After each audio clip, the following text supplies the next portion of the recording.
আমার ফার্স্টে ক্যান্সার হয়েছিল 17 সালে ক্যান্সার হয়েছিল। আমি ভেলোরে ডাক্তার দেখানো হয়। এখন ওখানে আমি চেকআপে ছিলাম। আচ্ছা, আপনি কোথা থেকে এসেছেন? বাংলাদেশ থেকে। বাংলাদেশ থেকে? হ্যাঁ।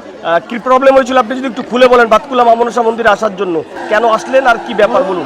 আমার ফার্স্টে ক্যান্সার হয়েছিল 17 সালে ক্যান্সার হয়েছিল। আমি ভেলোরে ডাক্তার দেখানো হয়। এখন ওখানে আমি চেকআপে ছিলাম। আচ্ছা, চেকআপে ছিলাম। আমি এখানে শুনেছি মায়ের এই মন্দিরে মানত করলে সব সেরে যায়। এবার চেকআপে যাওয়ার আগে আমি ওটা মানত করেছিলাম। আমার এবার চেকআপে গেলে ওটা বলেছে কোনো সমস্যা নাই। আচ্ছা, মানে আপনার ক্যান্সার হয়েছিল, আপনি হ্যাঁ, বাংলাদেশ থেকে আপনি মানত করেছিলেন তাই তো?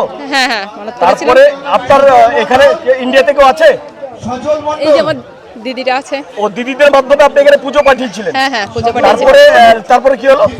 তারপর আমি চেকআপে গেলে এবার আমাকে বলছে কোনো সমস্যা নাই, আমার ওষুধ টষুধ খেতে হবে না, সেটাই বলেছে। আচ্ছা, ওষুধ খেতে হবে না? না না।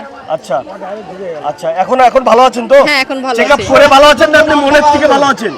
চেকআপও করেছি, মনের থেকেও ভালো আছি। মানে চেকআপও করেছেন, মনের থেকে ভালো হ্যাঁ, আছেন? মনের থেকেও ভালো আছি। চেকআপে আগে বলেছিল ডাক্তার যে আপনার ক্যান্সার পজিটিভ মানে আছে। প্রত্যেকবার চেকআপে যেতে হয়। এবার অনেকদিন ধরে যাচ্ছি তো, হ্যাঁ। এবারে গেলে বলছে যে না আর ওষুধ খেতে হবে না, ওটা সমস্যা নাই। তাহলে বাতকুলা মা মনসার মন্দির থেকে আপনার ক্যান্সার ভালো হয়ে গেছে, এটা আপনি বলতে চাইছেন? হ্যাঁ।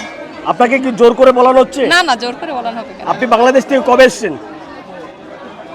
এসছি তো এক সপ্তাহ হয়ে গেছে। বাড়ি কবে যাচ্ছেন?